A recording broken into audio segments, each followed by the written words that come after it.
حضرت خواجہ حسن بصری رحمۃ اللہ تعالی علیہ کی مجلس میں ایک دن ایک جوان آتا ہے۔ آپ اس وقت قرآن مقدس کی آیتوں کی تفاسیر بیان کر رہے تھے،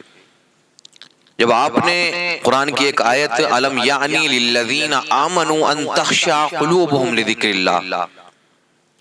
یعنی کیا مومنوں پر وہ وقت نہیں آیا کہ وہ اللہ سے ڈریں، اللہ کا خوف اپنے دل میں بٹھائیں؟ اس آیت کی آپ نے تفسیر بیان کی تو مجلس میں سے ایک جوان کھڑا ہوتا ہے جو آیا تھا پہلی مرتبہ آپ کی مجلس میں۔ وہ عرض کرتا ہے بندہ مومن کہ اللہ رب العزت مجھ جیسے فاسق و فاجر کی بھی توبہ کو قبول فرما لے گا؟ آپ فرماتے ہیں کہ رب کریم بڑا رحیم و کریم ہے، کوئی ہو بندہ ایسا کہ جو توبہ کرے اللہ کی بارگاہ میں، اپنے گناہوں پر شرمندہ ہو، اپنے کیے پر شرمندہ ہو، آنسو بہائے اپنی آنکھوں سے، تو اللہ رب العزت اس کی توبہ کو قبول فرما لیتا ہے۔ اتنا سننا تھا کہ اس کا چہرہ زرد پڑ جاتا ہے۔ حضرت خواجہ حسن بصری رحمۃ اللہ تعالی علیہ اس کے قریب آتے ہیں، اس کے کان میں کہتے ہیں کہ اللہ کے نافرمان جوان جانتا ہے نافرمانی کی سزا کیا ہے؟ نافرمانی کی سزا یہ ہے کہ جہنم کا پرشور عذاب اس کے لیے تیار ہے، جہنم کی آگ اس کے لیے تیار ہے۔ اگر تو چاہتا ہے کہ تو جہنم کی آگ میں جلے، مرنے کے بعد میں نارے جہنم میں تو مبتلا ہو، تو گناہوں کو کرتا رہے، اور اگر تو یہ نہیں چاہتا ہے تو گناہوں سے باز آ جا۔ تو نے اپنی جان کو گروے رکھ دیا ہے، اب گناہوں سے دور ہو جا اور اپنی جان کو چھڑا لے۔ اتنا کہنا تھا حضرت خواجہ حسن بصری رحمۃ اللہ تعالی علیہ نے اس کے کان میں اتنا کہا کہ وہ بے ہوش ہو جاتا ہے۔ جب اس کو ہوش آتا ہے پھر اس نے سوال کیا، اے بندے مومن مجھے بتاؤ کیا اللہ رب العزت مجھ جیسے بدبخت کی بھی توبہ کو قبول فرما لے گا؟ آپ فرماتے ہیں کہ اللہ رب العزت تیری توبہ کو قبول فرما لے گا، ایک بار تو دل سے توبہ تو کر۔ اس نے 3 دعائیں مانگی تھی، لیکن آؤ میرے عزیزو، لوگ تو بھاگتے ہیں، سوچتے ہیں کہ ہمارے گناہ زیادہ ہو گئے ہیں، ہم بڑے گناہوں میں مبتلا ہو گئے ہیں، معلوم نہیں کہ اب ہماری توبہ قبول ہوگی یا نہیں ہوگی، معلوم نہیں کہ اللہ رب العزت اب ہمارے گناہوں کو معاف فرمائے گا یا نہیں فرمائے گا۔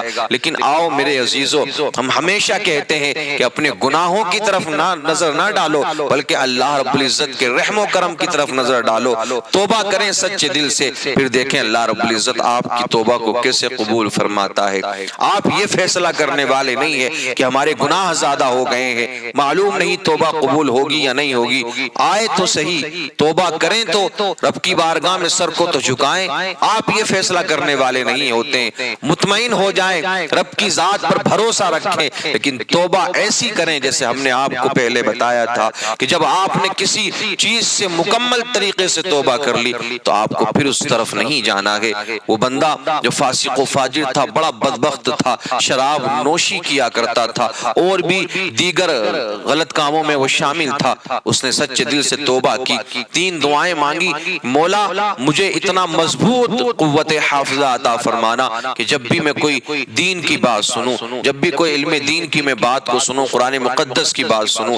احادیث مبارکہ کو سنوں، تو وہ مجھے فوراً یاد ہو جائے، میں اس کو نہ بھولوں۔ اس نے دوسری دعا ایسی مانگی تھی، مولا مجھے ایسی آواز عطا فرمانا جب بھی میں قرآن کی تلاوت کروں تو سارا مجمع اکٹھا ہو جائے۔ تیسری دعا اس نے یہ مانگی تھی، اے اللہ مجھے رزق حلال عطا فرما اور ایسے طریقے سے دے کہ جس کا میں تصور بھی نہ کر سکوں۔ رب کعبہ کی قسم، کوئی دل سے توبہ کرے تو صحیح، آئے تو صحیح رب کی بارگاہ میں، دیکھیں اللہ کیسے توبہ قبول فرماتا ہے۔ اللہ نے اس شخص کی 3 دعائیں قبول کر لی، اس کا حافظہ اور فہم و فراست اتنی زیادہ ہو گئی، اور جب وہ قرآن کی تلاوت کرتا تو ہر سننے والا گناہوں سے تائب ہو جاتا تھا کہ جس نے گناہوں سے توبہ کی تھی، رب کی بارگاہ میں یہ دعا مانگی تھی، مولا ایسی آواز عطا فرمانا کہ جب بھی قرآن مقدس کی تلاوت کو تو سارے لوگ اکٹھے ہو جائیں اور سنیں صحیح طریقے سے۔ لیکن معاملہ کیا ہوا، اللہ نے کتنا عطا فرمایا، جب قرآن کی تلاوت کرتا لوگ سنتے آنسو بہاتے اپنی آنکھوں سے اور اپنے گناہوں سے توبہ کرتے ہوئے نظر آتے تھے۔ اس کے گھر میں ہر روز ایک پیالہ شوربہ اور کچھ روٹیاں رزق حلال روزانہ اس کے گھر میں آ جایا کرتا تھا۔ اور وہ اس کو کھاتا تھا، تناول فرماتا تھا۔ تو میرے عزیزو، دل سے توبہ کریں گے تو رب کریم ضرور قبول فرمائے گا۔ قرآن مقدس کی آیت ہے، ان اللہ لا یضیع اجر من احسن عملا، بے شک اللہ تعالیٰ نیک عمل کرنے والوں کے اجر کو ضائع نہیں فرماتا ہے۔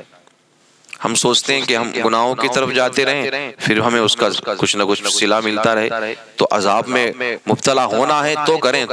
تو پھر گناہوں کی طرف جائیں، اور اگر جہنم کے عذاب سے بچنا ہے تو پھر گناہوں سے دور ہو جائیں۔ رب نے وعدہ فرمایا ہے کہ جو نیک اعمال کریں گے وہ یہ نہ سوچیں کہ انہیں کچھ مل رہا ہے یا نہیں مل رہا۔ نیک عمل جو کرتے ہیں، نمازوں کی پابندی کرتے ہیں، ذکر خدا ذکر رسول کرتے ہیں، تو ان کے لیے یہ دنیا میں کوئی اتنی قیمتی چیز نہیں ہے جو اس کا بدلہ ہمیں دے سکے، لیکن یہ ہمارا ایمان ہے نا،